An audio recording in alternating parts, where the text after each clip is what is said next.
Bem, pessoal, então estamos iniciando aqui mais uma aula, né? Continuando aqui o conteúdo de propriedades e espectro das moléculas. A gente falou na aula anterior. Eu vou deixar o link, né? O card para você acessar a aula anterior, tá bom? No final do vídeo.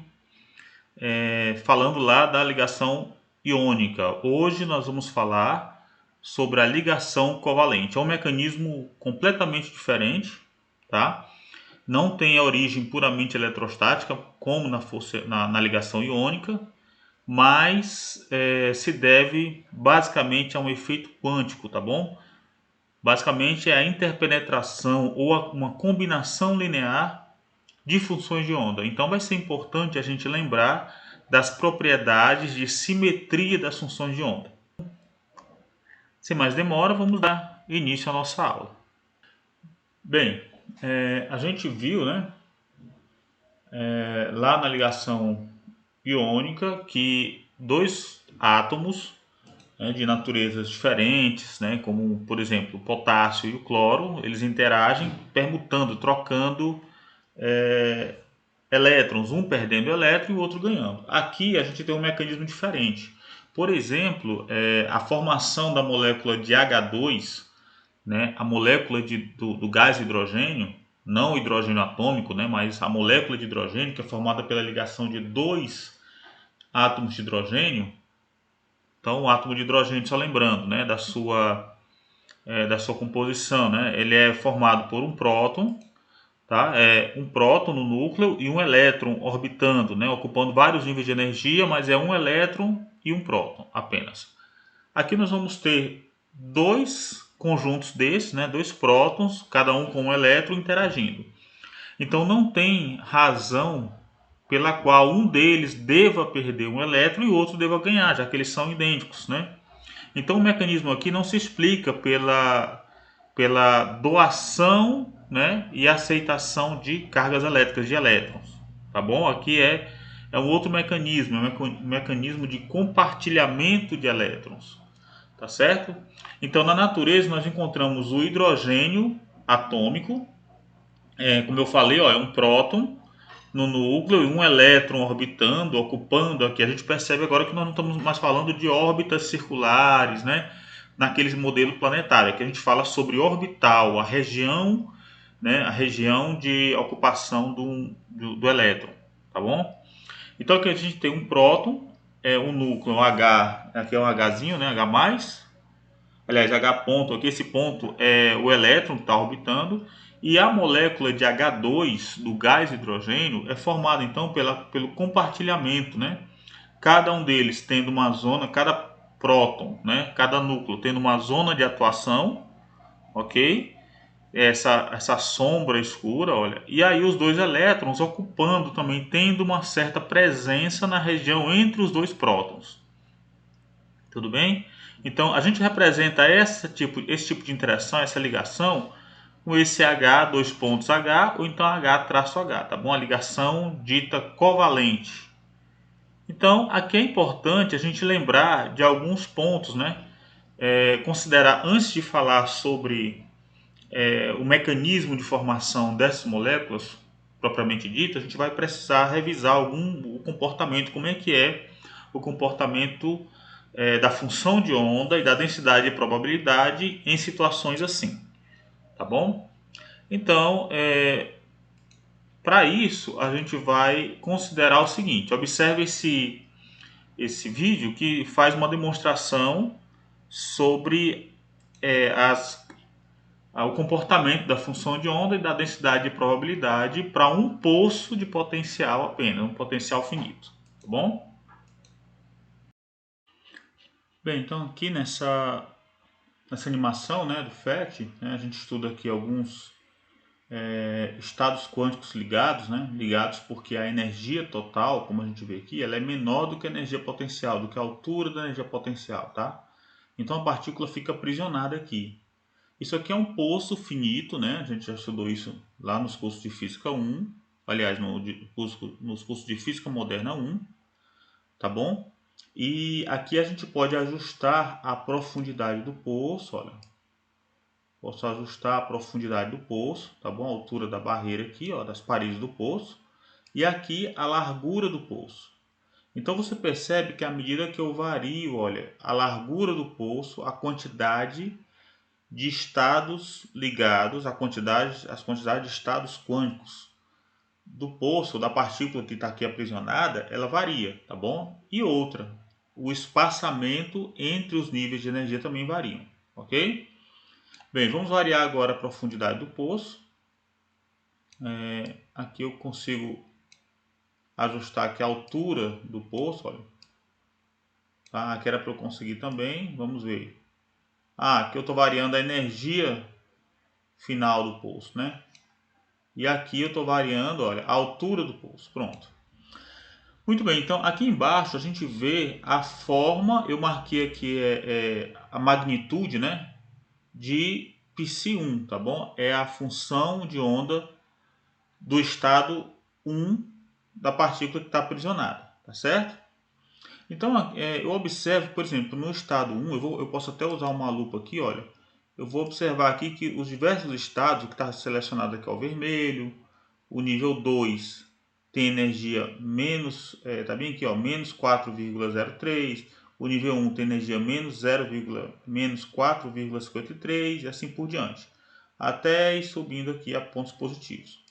Então, aqui eu consigo discriminar com a lupa, olha, eu consigo discriminar os níveis de energia, tá bom? As linhas de energia aí, os diversos níveis de energia do sistema. E aqui eu posso também até configurar o potencial, tá? Eu escolhi um potencial quadrado aqui, tá bom? Para a gente considerar aqui a nossa abordagem, quando a gente falar de ligações moleculares. Muito bem, então o que, que a gente quer? No estado 1, a função de onda, resolvendo a equação de Schrödinger, aqui dentro do poço, a gente vai ver a função de onda 1, tá bom? Dada por essa linha vermelha, que é o nível 1, tá bom? Tem energia menos 4,53, tá certo? Claro que isso aqui eu posso ajustar o nível, né? Tá bom? Posso ajustar isso aqui. Em verde a gente tem energia total e em roxo, né, o violeta, que é essa curva aqui, que é o próprio poço, é a energia potencial. Muito bem, então como fica a função de onda, a forma da função de onda, quando eu passo para o nível 2? Olha aqui o do nível 2, ó. Percebe aí como é que fica? No nível 2 eu tenho amplitude máxima, ó. Isso aqui é a função de onda que quando eu elevar ao quadrado, eu tenho π ao quadrado. Ou seja, isso aqui dá a densidade de probabilidade de encontrar a partícula quando ela está no nível 2, nessa primeira metade e na segunda metade, mas não no meio, não em zero, tá bom? Não no meio do poço. Já no nível 1, o π ao quadrado, π1 ao quadrado, dá uma amplitude de probabilidade onde é mais fácil encontrar ela no meio do poço do que nos cantos. Tá bom? Então perceba, essa é a função de onda 1, que quando eu elevo ao quadrado dá isso. Tá? A 2 é assim, olha. A função de onda é essa, que quando eu elevo ao quadrado dá isso. No nível 3, a função de onda é essa, que quando eu elevo ao quadrado dá isso. Então, no nível 3 é fácil encontrar ela também no meio, bem no meio do poço, né? Em L igual a zero, já que L aqui vai de menos... aqui eu posso colocar até zerar bem aqui no 1, olha. Deixar aqui no 1. Esse 1 aqui é a unidade em nanômetro. Se a largura do poço é L, isso aqui é L sobre 2, aqui é menos L sobre 2, tá? Então eu tenho probabilidade de encontrar ela no zero, bem no meio do poço, mas nesse primeiro 1/3 e naquele terceiro 1/3. Tá bom? Dividindo aqui a região em 3 quadrantes, o comprimento L. E assim por diante. Quanto maior o nível de energia, mais nodos eu vou ter, tá bom?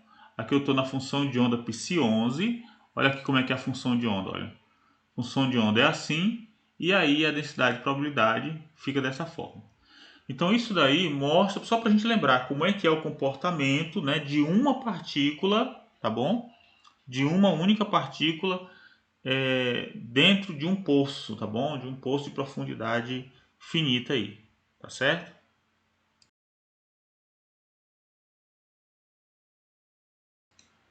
Muito bem, então a gente viu, né, como é que funciona, né, a variação das propriedades quânticas lá quando a gente tem um poço, e agora a gente vai ver como é que funciona agora se eu tiver mais de um poço, tá bom?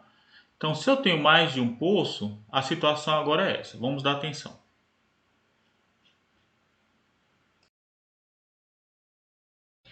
Bem, nessa outra animação, nós temos agora não um poço apenas, né? Como na animação anterior, a gente tem dois poços semelhantes, tá bom? Mesma largura, mesma altura, tá certo? E simetricamente dispostos aqui na direção do eixo X, tá bom? Aqui a gente seleciona a função de onda ou densidade de probabilidade. E eu selecionei aqui, logo de imediato, o estado de menor energia, tá bom? O E1, o estado Psi1, e aqui eu tenho a função de onda do estado Psi1. Muito bem, então eu posso olhar para cada poço desse, por exemplo, como se fosse um próton, tá? Como se fosse a região, a zona de... É claro que é uma aproximação, porque o potencial gerado por um próton não é um potencial de um poço quadrado, mas é um potencial coulombiano, tá certo? A gente pode também fazer a simulação para o potencial coulombiano, mas imagina que no centro de cada poço existe um próton, tá? Aqui um próton, bem no meio do poço, e aí eu tenho dois prótons aqui que estão suficientemente afastados para que um elétron ele vai então com energia menor do que a altura do poço, então ele está aprisionado, né? Ele está ligado, é um estado ligado porque a energia total é uma energia menor do que a altura do poço, a gente vê aqui na legenda que a energia total é menor do que a energia potencial, então é um estado ligado. Então a gente percebe aqui que as maiores probabilidades é de encontrar esse elétron ou no poço 1 ou no poço 2. Quer ver? Se isso aqui é Psi1, o Psi1 ao quadrado, que dá a densidade de probabilidade, vai dizer que existe maior probabilidade de encontrar o elétron ou nas redondezas do próton 1, ou seja, dentro do poço 1 ou dentro do poço 2, tá certo? Mas será que é possível, com essa energia aqui, olha, está destacado em vermelho, será que é possível ele saltar essa barreira toda e ir para o outro poço?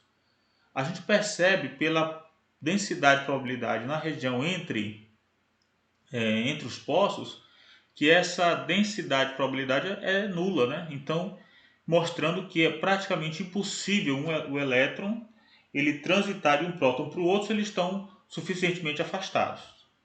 Mas o que dizer então se eu aproximar, diminuir a distância de separação? Então a função de onda que inicialmente é essa, aproximando, olha, aproximando os dois postos aqui, ó, perceba, ó, os níveis de energia também vão mudando, existe um split, uma separação dos níveis de energia, percebe? E a função de onda Psi1 também muda. Observe, ó, ela também muda. Ela passa a ter um valor não nulo na região entre os dois postos, tá? Quando eu calculo, quando eu considero a densidade e probabilidade, aí eu percebo que existe uma probabilidade não nula da partícula que está aprisionada aqui ser encontrada sim na região entre os dois postos. Vamos trazer isso para a situação um pouco mais real. Nessa configuração, ou aí aqui eu tenho ou um próton na esquerda e um próton à direita com potencial, e um elétron ou ele está totalmente no posto da esquerda ou no posto da direita, ou seja, ou ele está sob influência do próton da esquerda ou debaixo da influência do próton da direita. Mas uma vez que ele está preso, ligado a um desses prótons, a probabilidade dele migrar para o outro é muito difícil, a não ser que esses prótons se aproximem, um deles trazendo junto o elétron. Então o que acontece? Olha, aqui ele começa, a função de onda começa a se interpenetrar e existe uma probabilidade não nula do elétron ser encontrado na região, no espaço, né, no gap, no espaço, entre a influência, entre a região de influência de cada um dos prótons. Então ele pode sim migrar de um próton, de um poço para o outro. Tá certo? Existe uma probabilidade não nula. Tá legal?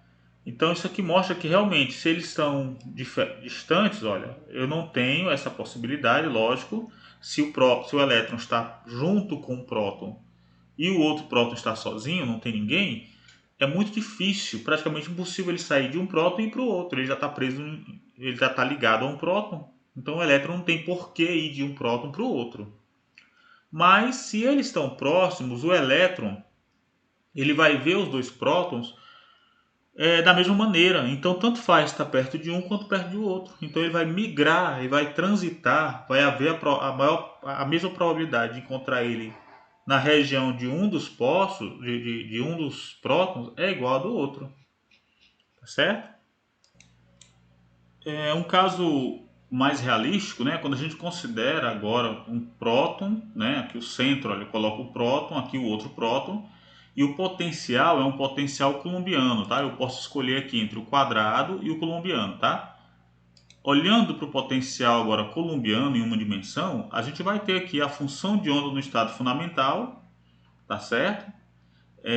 E aí ela mostra aqui, olha, a função de onda, tá? Que descreve os diversos estados, né, de um elétron ligado a esses dois prótons dessa maneira, né? Ou ele tem uma grande probabilidade de estar sob a influência desse próton da esquerda ou do da direita, tá bom? A densidade de probabilidade, o quadrado dela mostra que a probabilidade de encontrar esse elétron na região entre os dois prótons é praticamente nula. É claro que aqui a gente já considerou, né, essa mesma ideia utilizando o modelo do poço quadrado, tá bom? Mas ali serve de introdução para a gente poder entender o que significa isso aqui na realidade.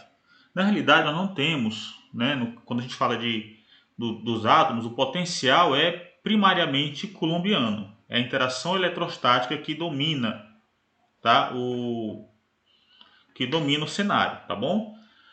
Então a gente fez a introdução lá com o potencial quadrado e agora a gente está considerando o potencial, né, real em uma dimensão, que é o potencial coulombiano. Mas observe então o que acontece com a função de onda quando eu mudo a distância de separação entre os prótons. O potencial, olha só, vai alterando de modo que a função de onda muda também. Então eu já percebo que aqui, diferente quando eles estão totalmente afastados, olha, a função de onda não tem valor nulo na posição x igual a zero. Tem um valor diferente de zero. De modo que a densidade de probabilidade também não é mais nula. Então aqui eu vou ter muito afastado e à medida que eles se aproximam, olha, a gente confirma aqui que existe sim a probabilidade de eles, do elétron, ser encontrado na região entre os dois prótons. Tá legal? Então aqui a gente fecha essa parte, né? Deu para entender como é que funciona, né? E à medida que a gente vai variando aí a quantidade de postos, também de prótons, né? A gente vai ter também uma estrutura chamada estrutura de bandas, que nós vamos ver com mais detalhes depois. Mas, por enquanto, aqui já deu para a gente entender como é que funciona, né? A interação, o estado quântico e a densidade de probabilidade do elétron, de um elétron, quando ele está na presença de dois prótons.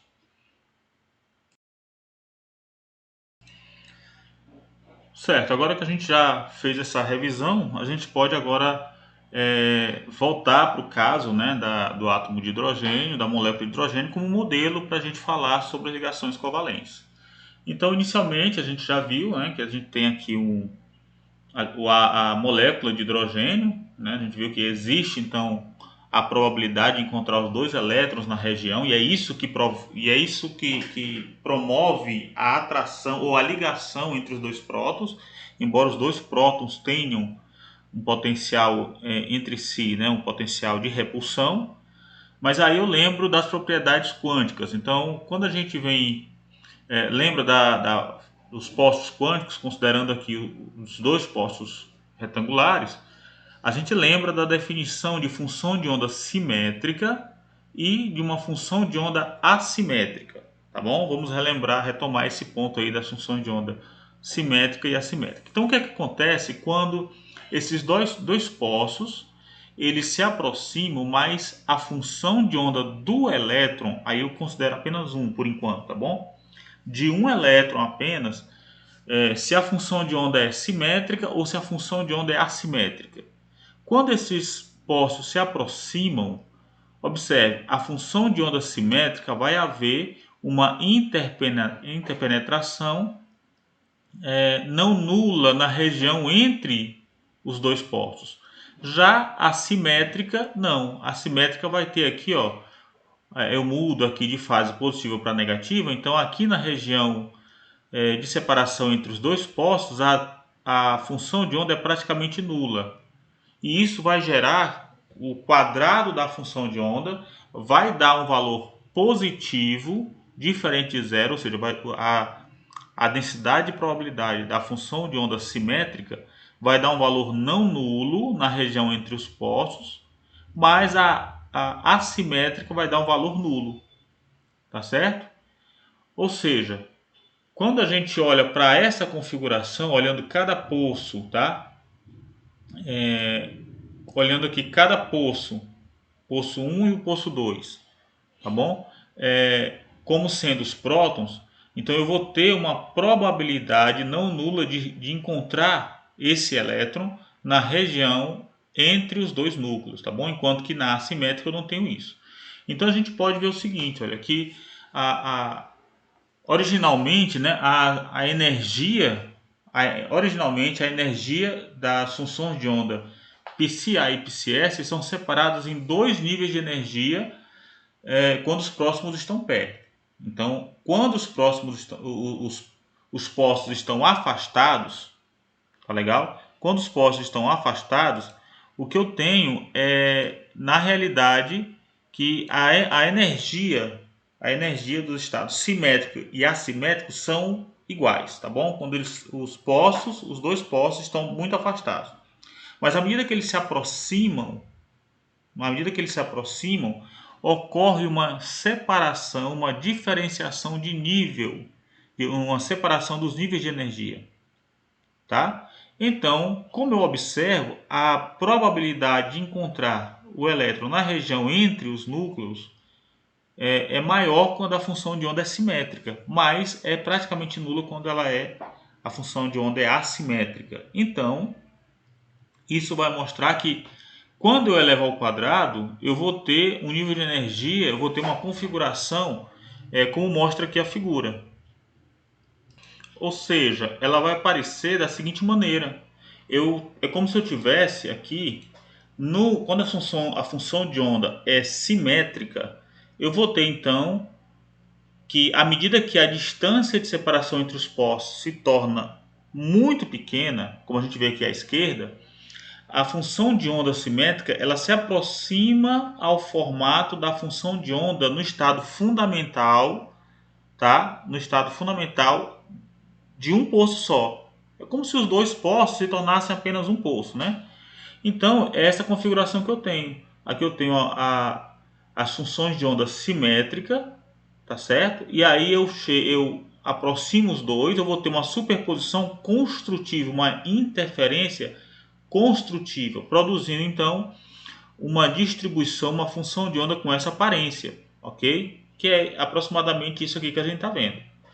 Agora, quando eu tenho a função de onda assimétrica, ou em alguns livros fala-se também em antissimétrica, né? O quadrado disso aqui vai dar um poço, né? um pico, interferência destrutiva aqui no centro e um pico aqui. Ou seja, se as funções de onda são antissimétricas, então uma tem a fase positiva, a outra tem fase negativa, ao se encontrar os dois núcleos, a gente vai ter uma superposição destrutiva. Ou seja, a densidade de probabilidade aqui no centro, né, na região, né, de separação dos dois postos, mesmo aproximando eles, vai ser zero, configurando um plano nodal aqui, ou seja, uma região onde a nuvem eletrônica não existe ou a densidade de probabilidade é praticamente zero. Agora, quando eu olho para cá, eu estou vendo um orbital S com uma certa energia e aqui eu estou vendo um orbital P que tem energia maior do que o S. Ok? Então, quando as funções de onda são simétricas, na função de onda é simétrica, eu vou ter uma superposição, né, construtiva, uma interferência construtiva, formando aqui um orbital, aproximadamente um orbital S, que tem uma energia, né, que tem uma determinada energia. Mas, quando a função de onda é assimétrica, né, ou antissimétrica, eu vou ter interferência destrutiva e, portanto, o orbital resultante vai dar uma densidade de probabilidade do nível do orbital P, que tem energia maior do que a do S. Por isso é que as energias, inicialmente, embora as energias dos orbitais das funções de onda assimétrica e simétrica sejam aproximadamente iguais quando os átomos estão muito afastados, mas quando os átomos se aproximam, os prótons se aproximam, ocorre uma separação, indo a energia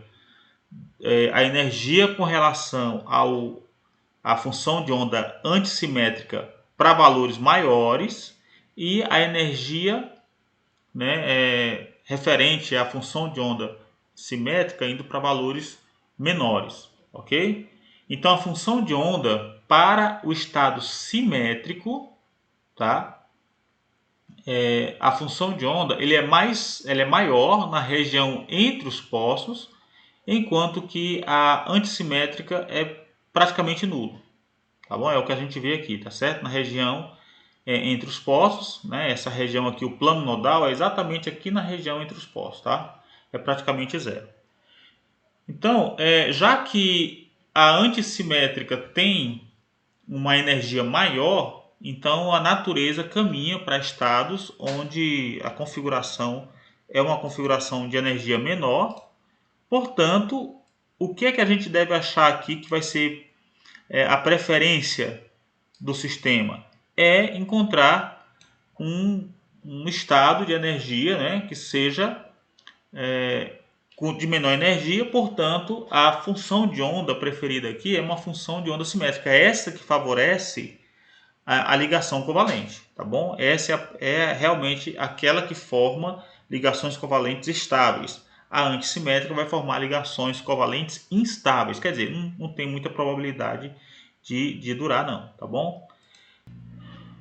Muito bem, então olha, tendo isso em mente, a gente pode considerar agora a formação da molécula de H2, tá bom? Primeiramente, nós vamos considerar a molécula de H2+, ok? A molécula de H2+, que é, como a gente já falou, 2 prótons e 1 elétron, tá? O hamiltoniano, ou seja, o operador hamiltoniano que dá a energia do sistema, que a gente coloca lá na equação de Schrödinger,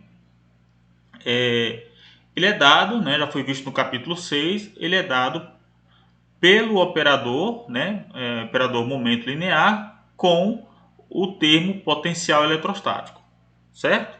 Então a gente considera aqui, olha, as funções de onda simétrica para aquela configuração, tá? Funções de onda simétrica e antissimétrica. Então, normalizados, a função de onda simétrica vai ser a π100R1 mais π100R2, ok? É um elétron, é a função de um elétron apenas, mas nos dois polos. O poço 1, né, o R1, e o poço 2, que é o R2.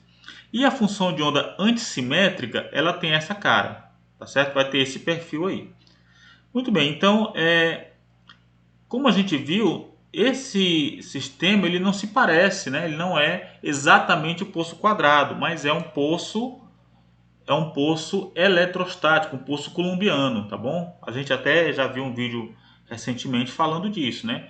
Então a gente vai colocar o próton aqui no centro do primeiro poço, o próton 2 no outro centro, a distância de equilíbrio, uma distância aí de equilíbrio da ligação é R0, e a gente vai reconhecer quem é o R1, é a distância do elétron para o próton 1, Quem é o R2? É a distância do elétron para o próton 2, tá certo? E R0, a distância de separação entre os dois prótons. Então é isso aqui que nós vamos fazer. O que, que acontece quando a gente tem um elétron nessa situação? Então a gente já viu que a densidade de probabilidade ela é não nula na região entre os postos. Então ela pode transitar, o elétron pode existir na região entre os dois prótons. Bem, quando a gente faz isso, considerando essa energia potencial, a função de onda simétrica, né, ela é a soma das funções de onda só no poço 1, Psi1, e só no poço 2, Psi2, tá bom? Psi1 aqui, olha, e Psi2, ok? Psi1 e Psi2. Já a função de onda assimétrica, ela tem um Psi1 menos o Psi2, tá bom?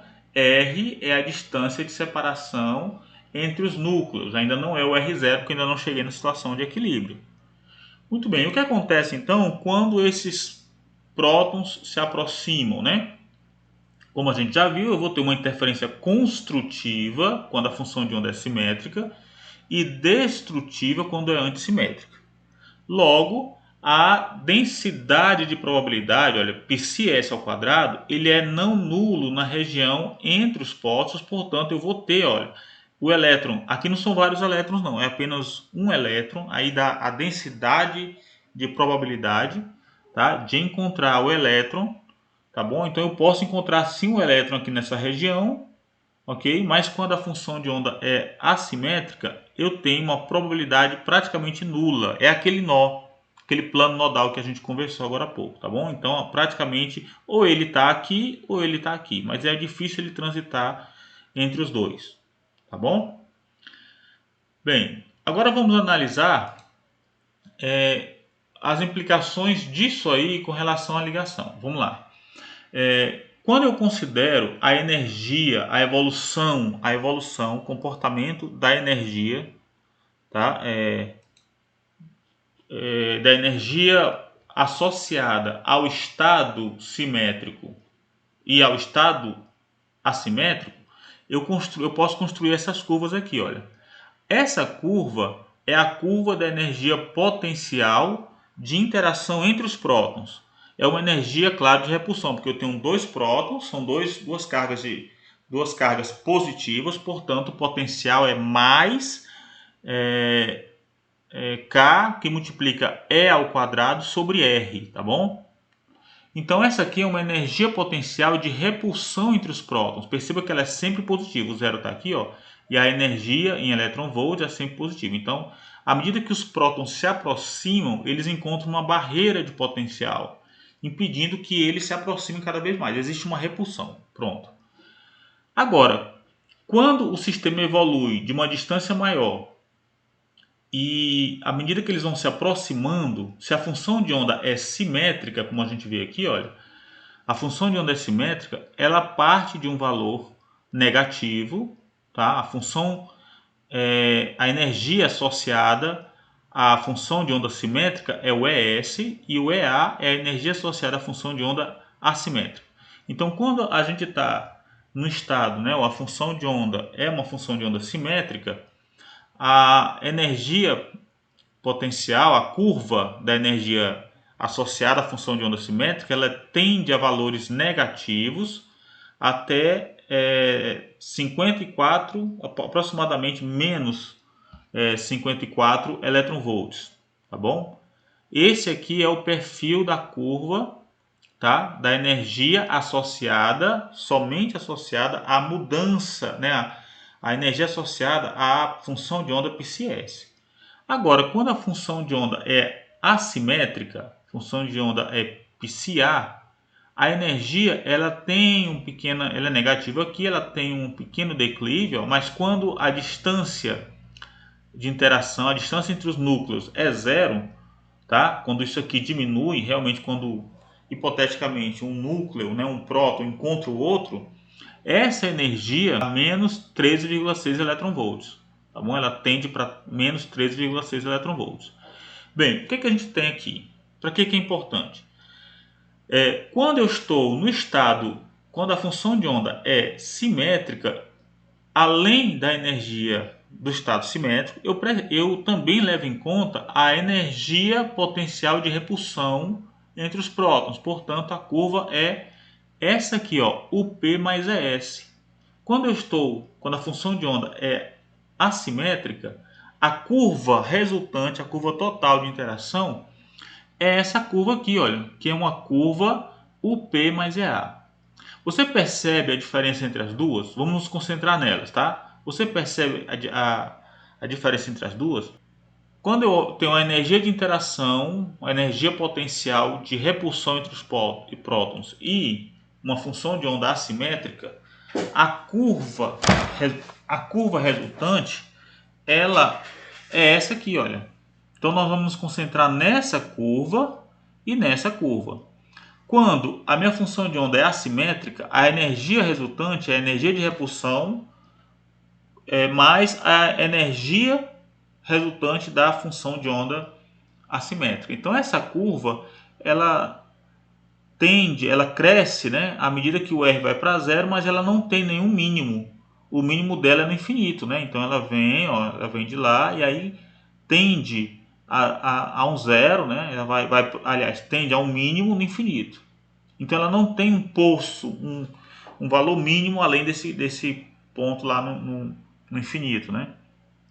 Por outro lado, a energia potencial eletrostática mais o efeito, né, o acréscimo de energia, quando eu tenho uma função de onda simétrica, ela tem esse comportamento aqui, ó. Perceba que existe um mínimo de potencial, mostrando que aqui existe um estado ligado.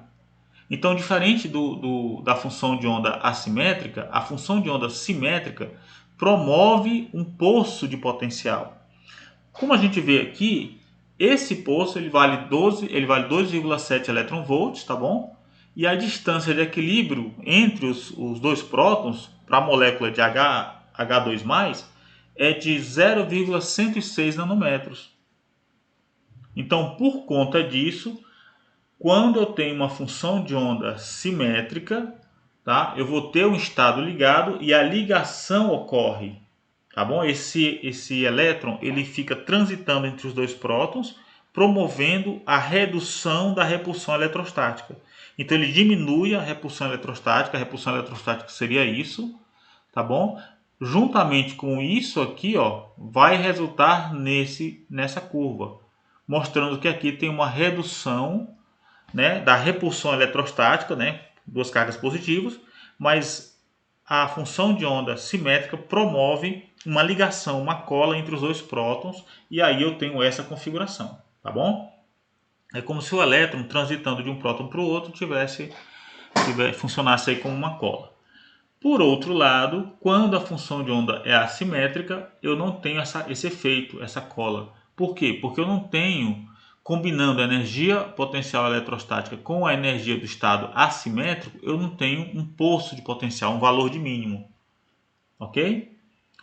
Então, dessa forma, a gente entende aqui fica claro por que é importante levar em conta as propriedades de simetria da função de onda. Agora que a gente já falou sobre a formação da molécula, né, do íon H2+, a gente pode agora considerar acrescentar mais um elétron a essa configuração. Então, nós podemos falar agora sobre a molécula H2, molécula do gás de hidrogênio. Tá? Na molécula H2, como a gente já viu, a gente tem dois prótons, tá? Dois elétrons, e aí a região entre elas, entre os dois prótons, é na realidade preenchida ou ocupada, né, pela nuvem eletrônica, pela distribuição de probabilidade, né, tá bom? Que é dado pelo quadrado da função de onda. Vamos imaginar então cada próton com seu elétron e eles ocupando o estado fundamental, tá bom? Então vamos identificar isso, né, com a função de onda Psi100. Acontece que inicialmente esses prótons estão muito afastados um do outro, tá? Então, eles estando muito afastados um do outro, vou colocar o conjunto aqui, tá bom? Então, eles estão muito longe um do outro, cada um deles com o elétron tendo no orbital na energia fundamental, o estado Psi100, então a energia vai ser menos 13,6 elétron-volts e aqui menos 13,6 elétron-volts. A energia total da configuração inicialmente seria a soma, né? Menos 27,2 elétron-volts. Muito bem, então nesse estado os dois átomos começam a se aproximar e as funções de onda começam a se sobrepor, né? Conforme a figura que a gente viu lá da função de onda simétrica e antissimétrica. Tá? E os elétrons ficam então sendo compartilhados pelos dois núcleos, tá bom? Os dois elétrons passam a ser compartilhados pelos os dois prótons. As duas funções elas podem se combinar, né? A função de onda de cada um dos elétrons pode se combinar para dar uma função de onda simétrica, vai formar uma molécula H2 estável, ou uma função de onda antissimétrica, que vai formar uma molécula de H2 instável. A função de onda total, portanto, ela deve ser, lembrando, né? Ela deve ser antissimétrica em relação à permuta dos elétrons. A função de onda espacial Psi-s, assimétrica, deve estar associada, então, a um spin antissimétrico, por causa do princípio da exclusão de Pauli. Então, além do Psi 100, a gente deve lembrar que a função de onda simétrica deve estar associada a uma função de onda de spin antissimétrico, tá bom? Então, a função de onda final, essa é a função de onda, Psi'(S), tá? Deve conter um caráter espacial simétrico, mas antissimétrico no que diz respeito ao spin. Por quê? Por causa do princípio da exclusão de Pauli. Eu não posso ter os dois elétrons orbitando no mesmo espaço, ocupando a mesma região do espaço com os mesmos números quânticos. Tá bom? Então, de fato, né, a gente quando considera então a gente considerou a molécula de H2+, colocar mais um elétron para formar o H2, nós vamos ter também, assim como no caso do H2+, nós vamos também ter dois estados moleculares diferentes. Como a gente viu, tanto para o estado simétrico quanto assimétrico, se os dois átomos estão muito afastados, a energia total é menos 27,2 elétron-volts. Mas o que acontece quando eles se aproximam, né? Quando eles se aproximam, a energia total ela vai ser a energia de repulsão eletrostática, como no caso lá do íon H2+, que a gente considerou, a energia de repulsão eletrostática mais a energia associada a um estado ou a uma combinação de funções de onda assimétrica ou simétrica, tá bom? Quando nós estamos com os dois átomos muito afastados, a energia total ela se iguala, independente do estado da função de onda ser simétrica ou assimétrica. Ou seja, o valor lá para R tendendo ao infinito é de menos 27,2 elétron-volts, como a gente viu. Mas à medida que os dois átomos, aí eu não estou falando mais só de um próton com outro próton, eu estou falando agora dos dois átomos, se aproximam, a gente percebe que a função de onda assimétrica, ela vai promover um potencial de repulsão apenas, enquanto que o simétrico vai promover um estado de atração. Bem, esse estado, né, esse estado de repulsão dado pela energia potencial mais a energia das funções de onda assimétrica, ele não permite a formação de uma ligação. Portanto, ele é chamado de orbital antiligante, tá bom? Por outro lado, a energia potencial mais a energia dada por um estado simétrico, né, a gente vai ter energias negativas, de modo que essa combinação vai permitir a formação de uma ligação covalente estável. Logo, eu chamo esse orbital aqui de orbital ligante, tá bom? Bem, como é que fica o gráfico da energia, né? Da energia total? A figura mostra, no caso do átomo da molécula de hidrogênio, como funciona, como é o comportamento, né, da energia potencial mais a energia ligada a um estado assimétrico, do estado do orbital antiligante. Perceba que ele é apenas crescente, ele não tem aqui nenhum poço, né, nenhuma região de mínimo, mostrando que não existe uma configuração para ligar, mas quando eu considero uma função de onda simétrica, então eu vou ter aqui sim um poço, né, um mínimo local, né, um poço de potencial aqui, com profundidade aqui, olha, de 4,5 eletronvolts, tá bom? Então aqui, esse estado, a diferença no gráfico, a gente percebe entre orbital ligante e orbital antiligante.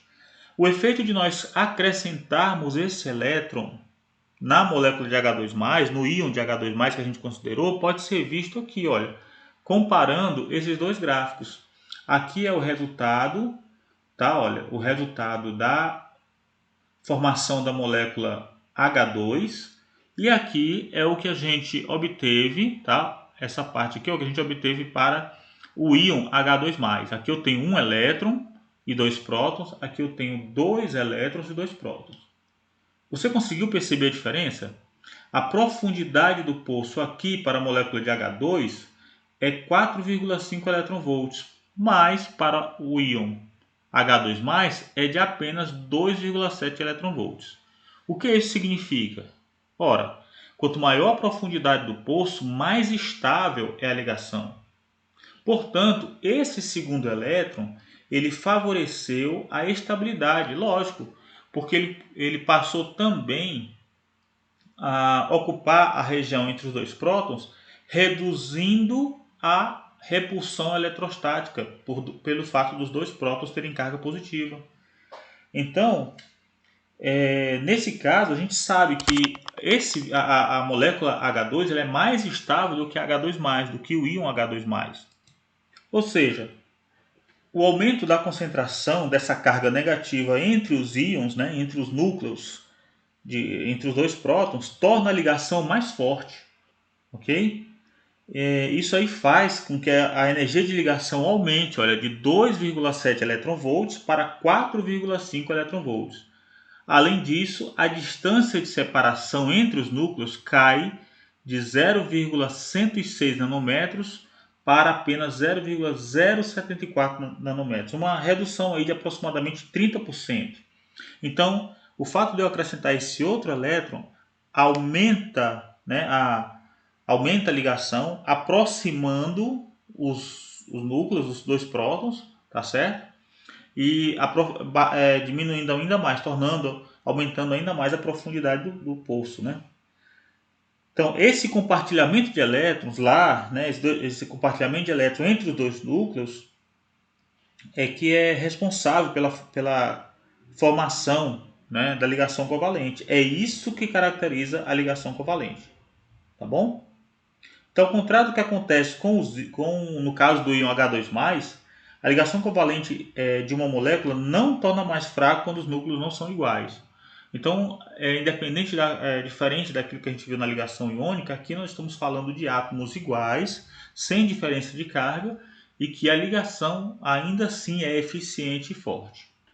Bem, pessoal, finalizamos aqui a nossa aula, né, que a gente falou sobre as ligações covalentes, o mecanismo de ligação covalente, tem a ver com a interpenetração de funções de onda ou a combinação linear de funções de onda, né, no formato de funções de onda simétrica e antissimétrica. Levamos em conta também o princípio da exclusão de Pauli e o fato de que o compartilhamento de elétrons reduz a repulsão eletrostática que inicialmente existia, né?